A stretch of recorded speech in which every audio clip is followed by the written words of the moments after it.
Hi, welcome to my channel. Hi, I am Shar, and this is Real Reactions and Real Reviews by Shar. Hi, welcome. Glad you're here. Have a seat, drink some coffee. Don't forget to like, subscribe, and share this channel. It's right here. Anything that you need to do is right there on this side. Now, this particular episode, season 1, episode 2, at the end was very grotesquerie. Very gross. And I do this on Sundays. I ain't doing this no other day, and I'm not doing it at night. I'm going to review this during the day while the sun is shining. We back on daylight savings, so we're going to be light a long time, and I'm going to do this on the day that I know God is there. I know God is there everywhere, but on Sundays, he's stronger, okay? Anyway, well, we know God is everywhere. He's strong on top, but you know what I mean.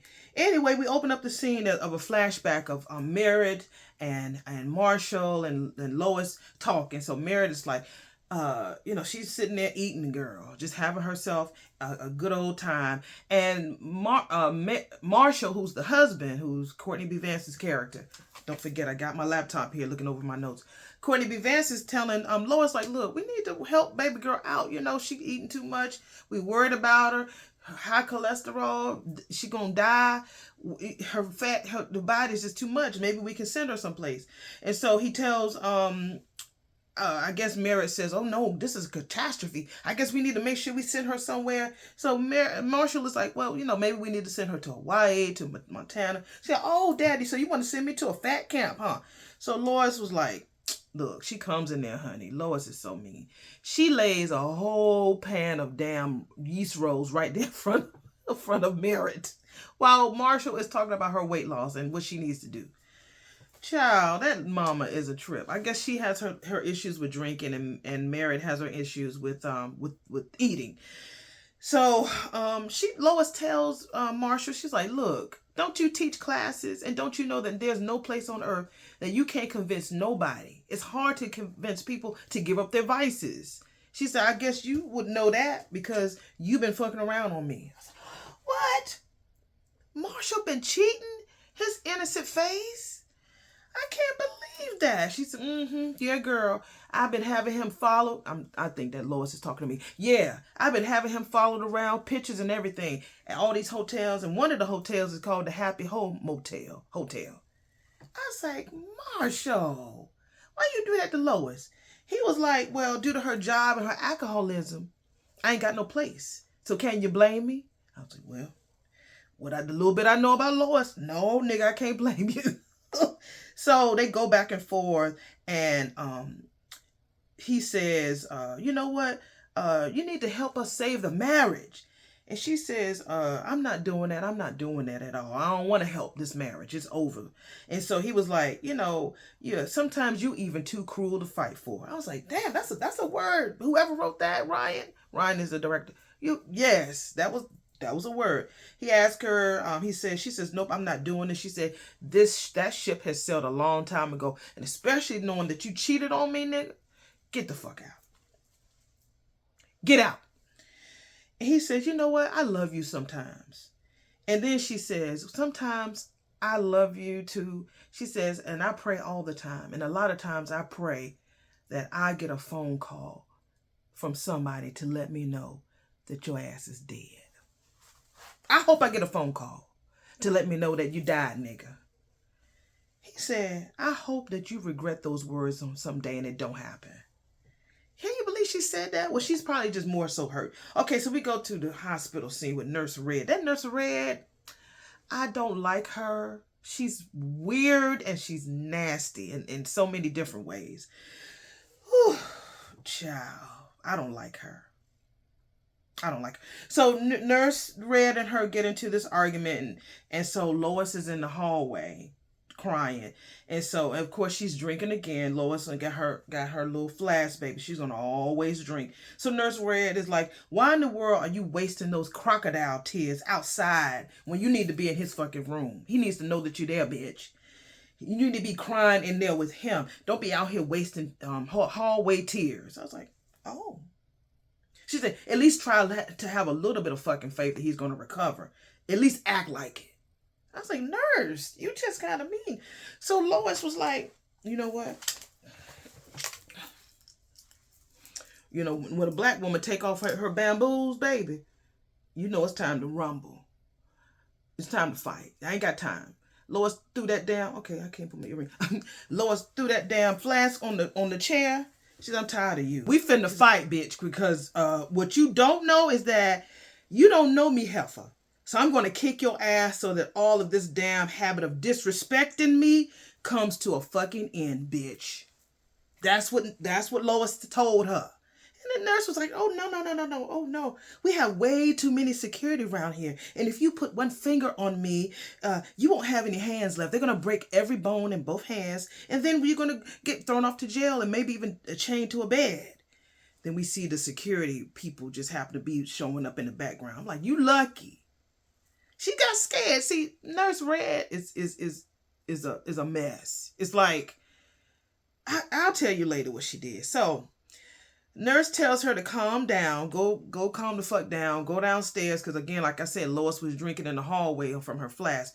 Go on downstairs, get some coffee, and go and calm the fuck down.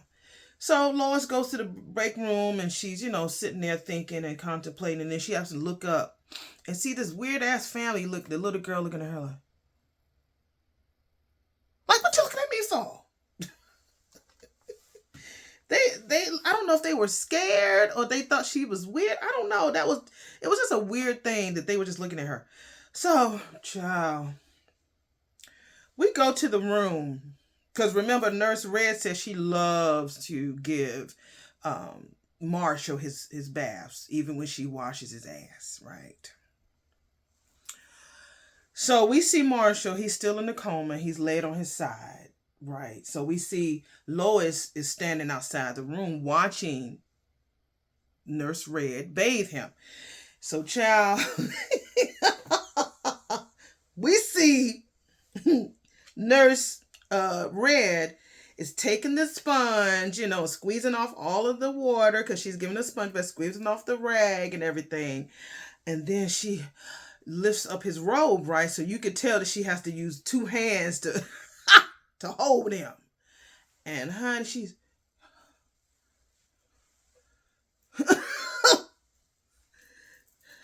and then she takes one of the rags and put the rag in one hand, and then she uses her other hand. And then she's I was like, what the fuck? Lois busted the room. When she saw that she took the hand and the rag in one hand, and then she took her hand and was touching his Johnson with the other. At least Lois just said, and then she busted between those curls. What the fuck is going on here? Nurse Red talking about, oh, honey, I'm just giving your husband a sponge bath. She tells Lois, so if you feel that there's something more going on, and you fucking give him, you go ahead and clean him the fuck up. She calls her crazy. She calls her incompetent. This is what Nurse Red calls Lois. And that she's full of sadness because I'm like, how does Nurse Red know about the cases? Because she told her that you're like a fucked up detective. You don't know nothing. She just really just dragged Lois. And she gives Lois this long speech about, oh, you want him out of here? Wait, go ahead and discharge him. Just send him over that other place that smells, that's full of shit and corn chips, and he won't even get anything done to him. They won't even touch a finger, lift a finger to help him. So if you want to take him, go ahead. I will write you the fucking discharge papers right now. So she calls Lois weak. She calls her broken. She's a self-medicated woman who doesn't know how to handle this case or even care for her husband. And when she touched the husband, she kind of rubbed him. And then she walked away. And then Lois told her, go fuck yourself, bitch. The nurse throws the soap on the bed and tells Lois, he hasn't quite busted a nut yet. Maybe you should go ahead and finish him off.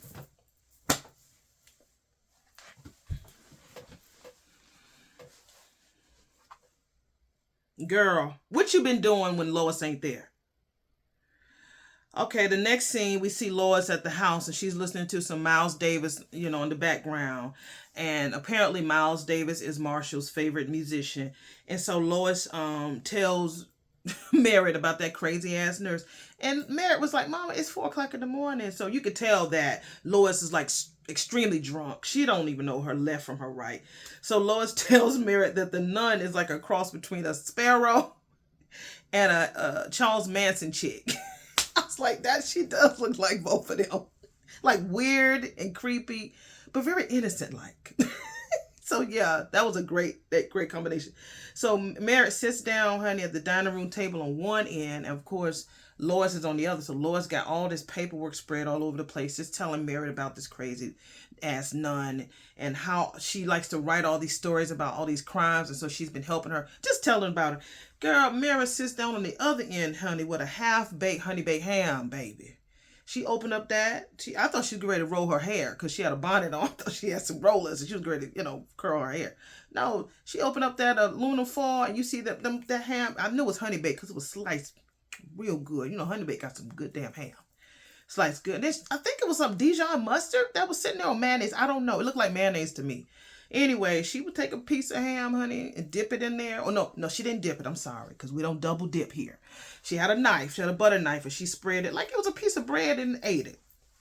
I said, nah, ham gives me a headache. I can't eat it like I used to. Anyway, so Lois feels like, she says she feels invigorated and that she's going to catch a killer.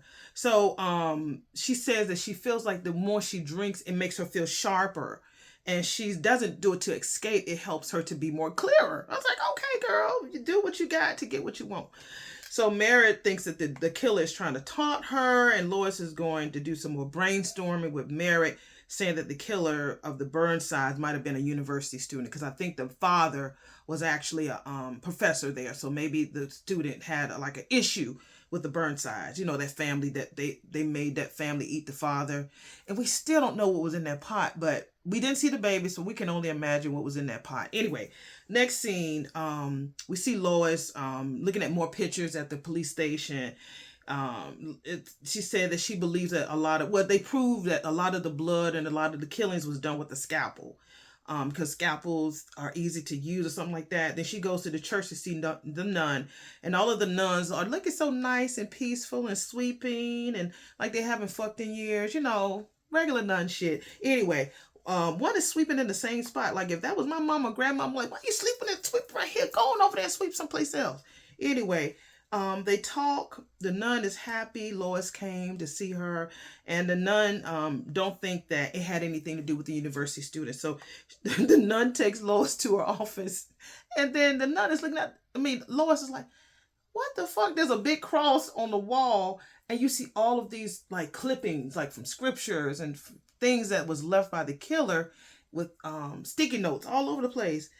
And so the nun has come to the conclusion that the killer is preaching. It's like a sermon, and that he sees himself or herself as God, and nothing is sacred and nobody is safe. That's some of the clues that they feel that they put together.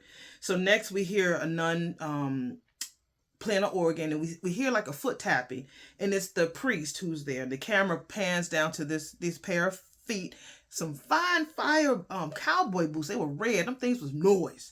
And we pan up and we see this handsome priest who looks crazy as hell.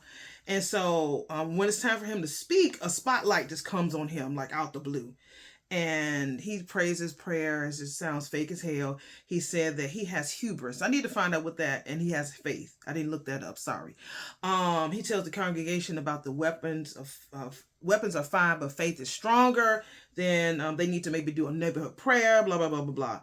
And so he winks at the nun, because Lois has already left, and we see the nun sitting in the audience. And so while he's up there talking, he actually winks at the nun, because remember, that girl drinks, she cusses, so she's not the typical nun. So they meet afterwards, her and the priest meet afterwards at this restaurant, and this big ass burger and some fries. And so she eats the fries. She said, oh my God, this is so orgasmic. And he was like, really? She's like, look, remember, I ain't always been a nun. And so she said, I did some research on you. You used to be a preacher. Not a preacher, a trainer. And he was like, yeah, he felt like, he needed to change and really feel like he needed to impact people's lives more. He seems to offer some kind of hope, and he sees that, he can do that and she can do it too. He speaks to her with the congregation, and she said that she will do it. No, he asked her to speak to the congregation. She said, okay, she'll do it once this whole crime has been solved. And so the priest thinks that it's a bunch of Satanists who are doing the killing. And the priest seems to be very like a morbid fascination for crime shows just like her. So his favorite one is about some crazy dude who loved his mama so much that he used to kill people and then make their skin wait a minute. He loved his mama so much that he would make his mom suits out of the victim's skin. I don't know. And so she lets out this really weird laugh in the restaurant. It's like a little dive, and the priest was looking around like, okay, you sound like you just busted a nut, just me talking about that.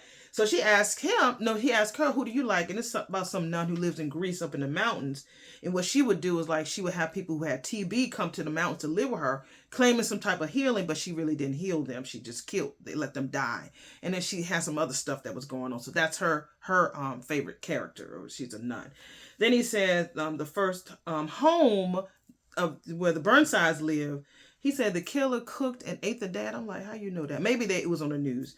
And then he quotes Jesus and said, well, it is like eat of my flesh. You know, when you do communion from Luke 22, you eat of the flesh and drink of the blood to commemorate communion. And the crucifixion of the bodies at the drug place, how he drained out the blood, blah, blah, blah.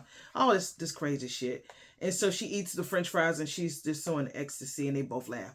Next scene, we see the priest, the back of his back, and it had marks on his shoulder and his back. And you could see his hand, the back of like, there's a lot of busting nuts in this particular episode. Everybody busting a nut, even the ones in the coma. So he was jerking off, and you can hear him moaning. And, you know, after that, he laid down. You know how men do. But he washed his hands.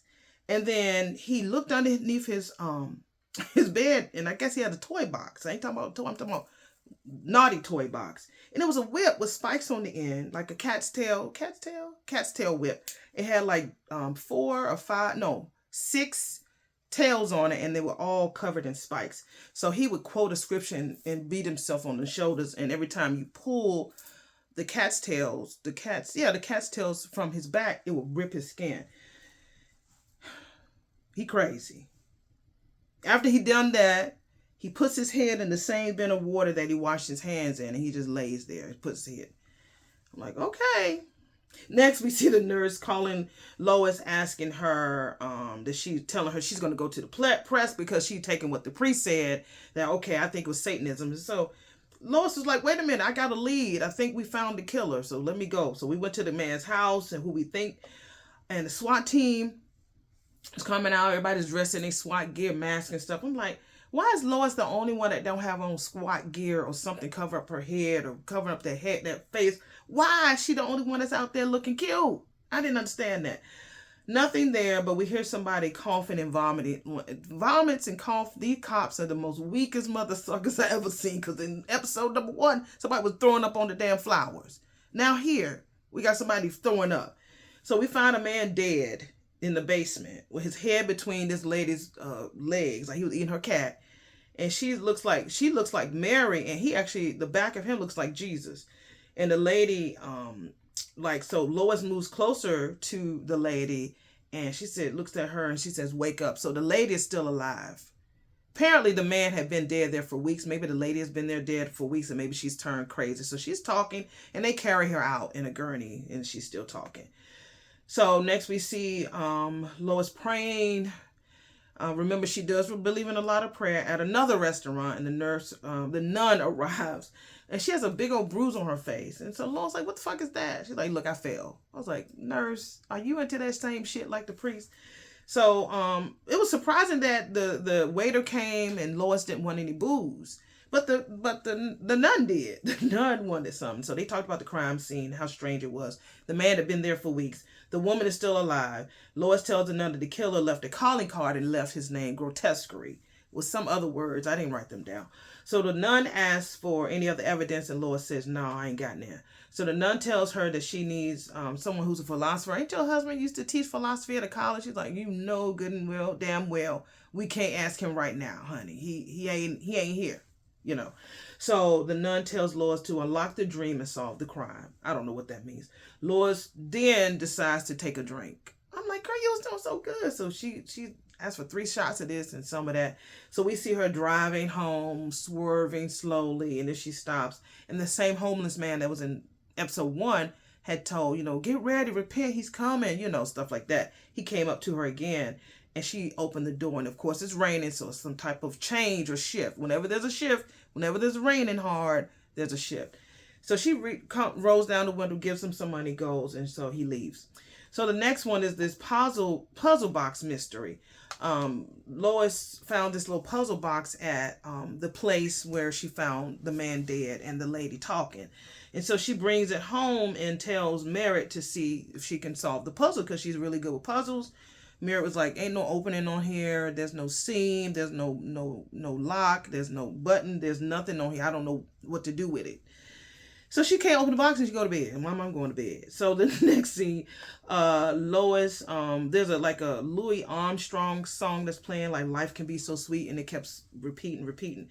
And she heard something in the house. Then she gets up with that fucking gun again to see what's going on. Goes around the house, ain't nothing there. And she looks at the puzzle box again. She just looks at it. It's just sitting on the table. And she just sat back like, bitch, I'm tired. And then we see her praying, and while it's thundering outside, she gets a call, and she finally arrives at the church. They tell her to come to the church. And honey, I just want to throw up now that I think about it. You can see the look of horrific look on the cops' faces as they're standing there looking at something. They're just like dumbfounded. And so Lois is walking in slowly. She was like, oh my God. And so she's sitting down. So the nurse gets there. I keep saying nurse. The nun gets there. And they just stand there in awe. She looks shocked. And everybody's just stunned in silence. And she said, the nun is like, this is what everybody looked like when they first saw the first Michelangelo painting. Like, honey, I think this is a little different. Girl. As she enters, we see a macabre tableau of the victims arranged like the Last Supper. So what this crazy asshole did was that he killed 12 homeless people, and he had them posed like the Last Supper. And the man in the middle was the homeless man that Lois gave the money to earlier. And he had all of these spears and poles going through their heads and their hands and their bodies so they can be leaned forward and posed just like the Last Supper. Like, what kind of crazy shit is this?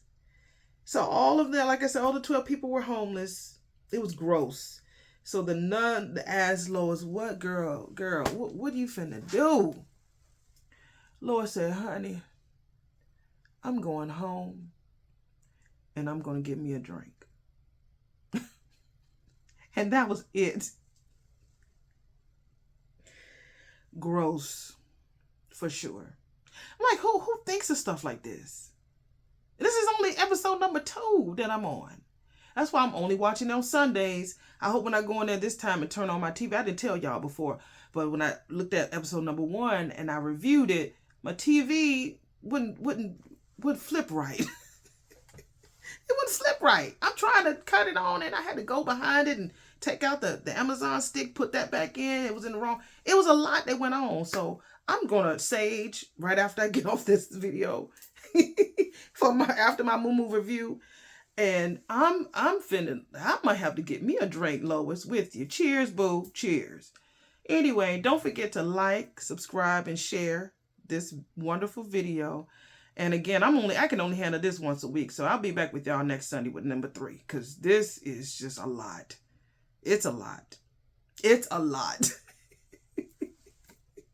It's a much for me, but I'm getting through it because I like the mystery, and I do like that we don't know who it is. Child, if that is Marshall's ass who pretends to be in a damn coma, and that mother sucker get out the coma to do all these killers, then he go back.